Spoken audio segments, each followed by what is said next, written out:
bukan di aplikasi lapor hanya pelayanan publik ya. Kalau misalnya ada kebakaran, ada apa tuh jangan lapor ke lapor. Iya, beda seksi itu ya. Nunggu jawaban dari lapornya nanti setelah kebakaran sudah habis dulu kan rumahnya baru ditanggapi. Jadi sebenarnya SOP-nya dari admin ini menindaklanjutinya itu paling lambat itu 3 hari. Jadi ketika ada laporan kan ini masuk ke pusat nanti meneruskan ke kota ya, ke admin kota. Itu dari admin kota itu maksimal 3 hari, tapi kita nggak pernah sih sampai 3 hari. Jadi ketika laporan masuk hari itu langsung kita disposisikan. Nah kemudian dari instansi yang terlapor itu juga tergantung. Ketika kita mengadukan masalah pelayanan yang tidak ramah dengan infrastruktur yang rusak, nah itu kan beda tuh penanganannya ya. Kalau pelayanan yang tidak ramah tinggal dipanggil tuh siapa sih yang melayani saat itu, dipanggil, diberi pengarahan gitu kan. Nah itu langsung dijawab di aplikasi lapor tuh bisa dalam 1 hari tuh bisa. Tapi kalau SOP-nya maksimal tuh 5 hari. Nah kalau yang berkadar pengawasan seperti jalanan rusak atau misalnya PJU yang padam, nah itu kan petugas harus ke lapangan ya. Nah harus ke lapangan, atau misalnya air ada pipa yang bocor, pipa PDAM yang bocor, itu bisa juga ke aplikasi lapor. Nah itu sesuatu yang harus ke lapangan kan, petugas harus ke lapangan. Nah itu penanganannya sampai tuntas ya, sampai tuntas. Ketika ada tersedia anggarannya itu maksimal 30 hari. Oh gitu, 30 hari 30 hari pelaksanaannya di tempat ya Bu ya? Ya, itu dengan catatan anggaran tersedia. Kan kadang nih masyarakat nggak ngerti ya, kayak infrastruktur nih, kayak pembuatan drainase misalnya, atau perbaikan jalanan, itu kan dari Dinas PU itu bertahap. Misalnya tahun ini adalah daerah sini. Itu juga melalui musrenbang kan, musrenbang yang diadakan di kelurahan, habis itu lanjut ke kecamatan, ke kota, akhirnya yang disetujui yang mana. Oke, Bu. Mungkin musrenbang tadi itu apa ya, Bu? Musyawarah Rencana Pembangunan. Oh, musyawarah rencana pembangunan gitu, Sobat Hirpot. Jadi kan ini jadi biasanya tuh prosedurnya itu dari ketua RT mengusulkan ke RW, nanti RW yang mengajukan juga ke kelurahan, dari kelurahan nanti ke kecamatan, akhirnya yang disetujui yang mana. Nah itu yang diprogramkan, diutamakan oleh Dinas PUPR kan. Nah jadi daerah sini. Nah ketika yang dilaporkan itu nggak ada anggarannya di tahun itu, biasanya kan dari PUPR akan menindaklanjutinya insya Allah di tahun depan. Seperti itu. Iya. Tapi tergantung ini juga sih, kadang ngelihat seberapa parah sih ininya yang diadukan, kondisi yang dilaporkan ini parahnya seperti apa sih. Nah iya, sebenarnya setiap laporan itu pasti selalu ditindaklanjuti, selalu ada tindak-lanjutinya. Cuma masyarakat terkadang nih kurang sabar Bu, karena mereka anggap kadang lambat banget nih pas kita lapor, lambat untuk dapat responnya itu gitu kan Bu. Nah tadi tuh untuk lapor tadi layanan publik ya Bu, bisa diperincikan Bu layanan publik itu jalan, misalnya itu ya Bu ya. Jalan pun sebenarnya ada wewenang provinsi, ada wewenang nasional, ada wewenang kota. Nah ketika yang dilaporkan adalah jalan-jalan utama kayak Jalan Ahmad Yani, Jalan Trikora, itu wewenangnya ada di provinsi, pemerintah provinsi.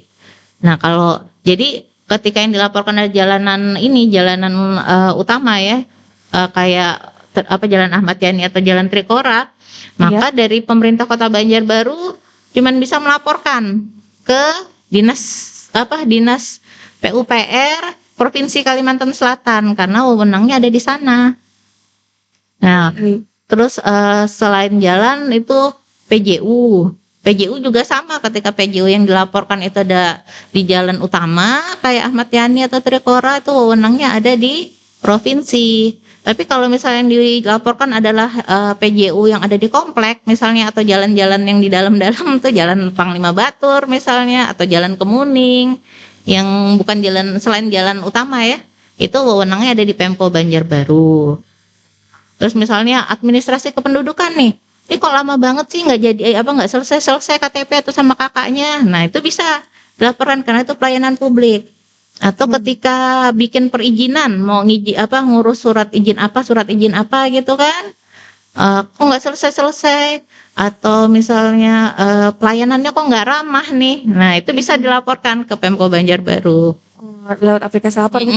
Lewat aplikasi lapor. Atau misalnya ini di daerah tempat saya ini banyak anak-anak ini banyak anak-anak pang ya waktu itu ya. Iya. Maksudnya enggak mendiskriminasi anak pang ya. Iya, Bu. Cuman pada saat itu yang terlihat memang anak pang lagi mabuk-mabuk atau apa gitu kan. Itu dilaporkan. Nah, itu bisa ditangani oleh Satpol PP Banjarbaru. Nah, seperti itu. Nah, Sobat Hirpot sendiri kan Bu, ini mayoritas mahasiswa.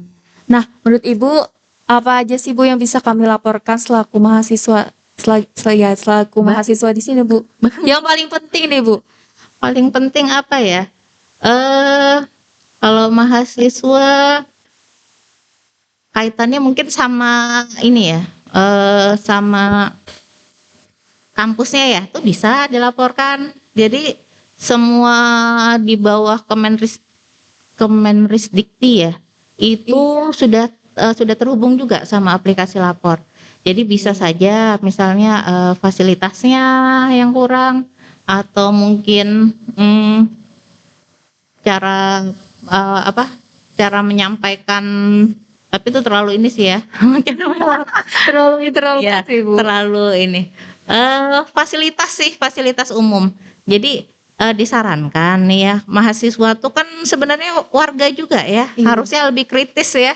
Kalau ngelihat misalnya ada lampu jalan yang padam, jangan diem atau jangan diliatin saja. Atau misalnya lihat ada drainase yang mampet itu, jangan diem, disampaikan. Kalau bisa difoto atau ngelihat apa misalnya ada lampu misalnya traffic light yang ini misalnya yang ini kok yang mati error. terus. Nah ya, ini kok sudah berapa hari nih mati terus. Yang angkanya sudah 1 nanti balik lagi ke 100 gitu ya, itu Bu, bisa. Itu difoto terus dilaporkan. Lalu jadi kan kita nih pengennya nih masyarakat itu ikutlah berpartisipasi dalam pelayanan publik. Ikutlah, jangan cuman bisa ngeritik aja. Kalau cuman kritik atau cuman ngelapor di media sosial, siapa yang baca? Kan cuman orang-orang teman-temannya aja kan. Nanti malah tambah banyak ujaran kebencian ke Pemko. Iya betul sekali tuh Bu. Makanya pentingnya kita bijak dalam bersosial media ya Bu. Dan kita juga harus peduli nih, apalagi kita Sobat Hirpot yang ada di rumah nih kan banyak mayoritas mahasiswa ya Bu ya. Iya. Harus berani peduli, harus jangan malas gitu ya Bu ya. Untuk Jangan melakukan diam aksi. aja. Ada yang tidak sesuai pokoknya dilaporkan lah, jangan diam, harus ada aksi. Iya, contohnya lewat Iya. lapor lewat aplikasi ya Bu ya. Iya. Mungkin Bu, Ibu sebelum kita menutup perbincangan kita ini, Ibu bisa ngasih saran Bu atau nasihat nih untuk Sobat Hirpot di rumah untuk pintar bersosial media gimana? Iya.